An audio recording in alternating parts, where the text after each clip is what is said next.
தமிழர்களோட நாகரிக களஞ்சியமா பார்க்கப்படுற கீழடி அகழாய்வு விவகாரம் தமிழக அரசியல்ல இப்போ பரபரப்பை ஏற்படுத்தி இருக்குன்னு தான் சொல்லணும்.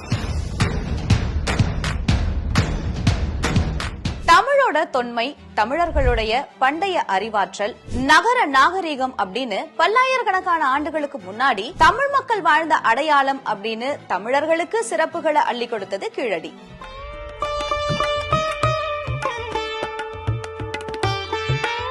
அப்படியான கீழடிக்கு திமுக என்ன செஞ்சது, அதிமுக என்ன செஞ்சது, எது உண்மை எது உருட்டல், இந்த வீடியோல பார்க்கலாம்.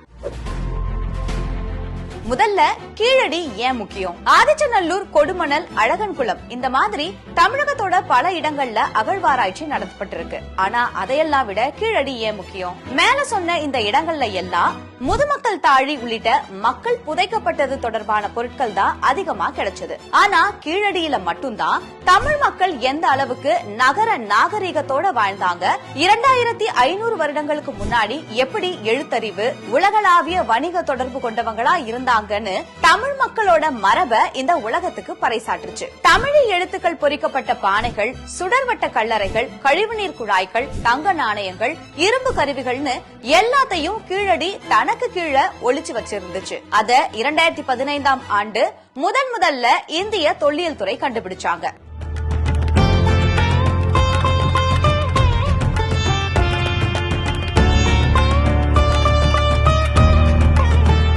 கடந்த 2015ஆம் ஆண்டு இந்திய தொல்லியல் துறையால முதல் கட்டமா அகழ்வாராய்ச்சி தொடங்கப்பட்டுச்சு.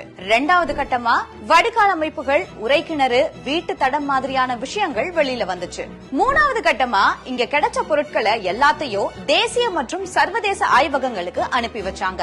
4வது கட்டமா கார்பன் டேட்டிங் முடிவுகள் மூலமா கீழடியில வாழ்ந்த மக்கள் 2500ல இருந்து 2600 வருஷங்களுக்கு முன்னாடியே எழுத்து அறிவு பெற்றவங்களா இருந்திருக்காங்கன்னு நிரூபணமாச்சு.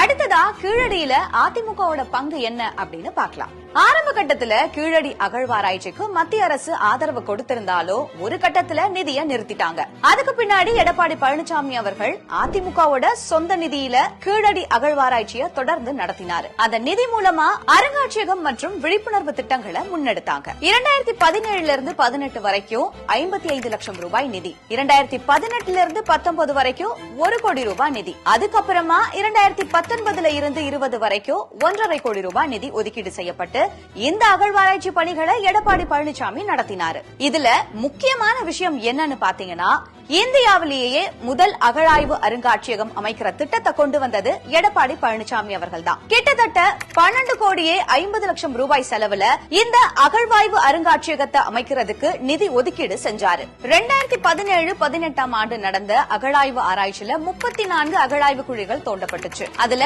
5820 அரிய வகை தொல்பொருட்கள் கண்டெடுக்கப்பட்டுச்சு. அந்த பொருட்களை கார்பன் டேட்டிங் செய்யறதுக்காக US, சிங்கப்பூர், இத்தாலி ஆய்வகங்களுக்கு அனுப்பி வச்சாங்க. தமிழ்நாடு ஆர்கியாலஜி டிபார்ட்மெண்ட்டுக்கு புதிய இயந்திரங்கள் வழங்கப்பட்டுச்சு. அதுக்கப்புறமா கீழடி கண்டுபிடிப்புகளை மக்கள் கிட்ட கொண்டு சேர்க்க நடமாடும் அருங்காட்சியகமும் தொடங்கப்பட்டுச்சு. சிவகங்கையில நிரந்தர அருங்காட்சியகம் திட்டம் அறிவிக்கப்பட்டுச்சு. இவ்வளவு நேரம் கீழடிக்காக அதிமுக என்னெல்லாம் செஞ்சாங்க அப்படின்னு பார்த்தோம். இப்போ திமுக என்ன பண்ணுச்சு அப்படிங்கறத பார்க்கலாம். 2021ல திமுக ஆட்சிக்கு வரதுக்கு முன்னாடியே 4 கட்ட அகழ்வாராய்ச்சி பணிகள் முடிஞ்சிருச்சு. 5வது கட்டம் நடக்கும் போதுதான் அவங்க ஆட்சிக்கு வந்தாங்க. அந்த ஒரு கட்ட அகழ்வாராய்ச்சியை பண்ணிட்டு எல்லாம் நாங்க தான் பண்ணோம்னு ஸ்டிக்கர் மட்டும் ஒட்டிக்கிட்டாங்க. 5 கட்ட அகழ்வாராய்ச்சி பணிகள்ல 4 கட்டம் EPS ஆட்சியில நடத்தப்பட்டுச்சு. அதே மாதிரி AMS, கார்பன் டேட்டிங் EPS ஆட்சி காலத்துல தான் நடத்தப்பட்டுச்சு. அது மட்டும் இல்லாம அதிகாரப்பூர்வ புத்தக வெளியீடும் அதிமுக ஆட்சி காலத்துல தான் நடத்தப்பட்டுச்சு. இவ்வளவு நேரம் கீழடிக்காக அதிமுக என்ன செஞ்சாங்க, திமுக என்ன செஞ்சாங்க அப்படிங்கறத நான் எக்ஸ்பிளைன் பண்ணதுல இருந்தே உங்களுக்கு புரிஞ்சிருக்கும். அதிமுக கீழடியில அகழ்வாராய்ச்சி செஞ்சுச்சு, ஆனா திமுக அதை வச்சு அரசியல் தான் செஞ்சிருக்கு.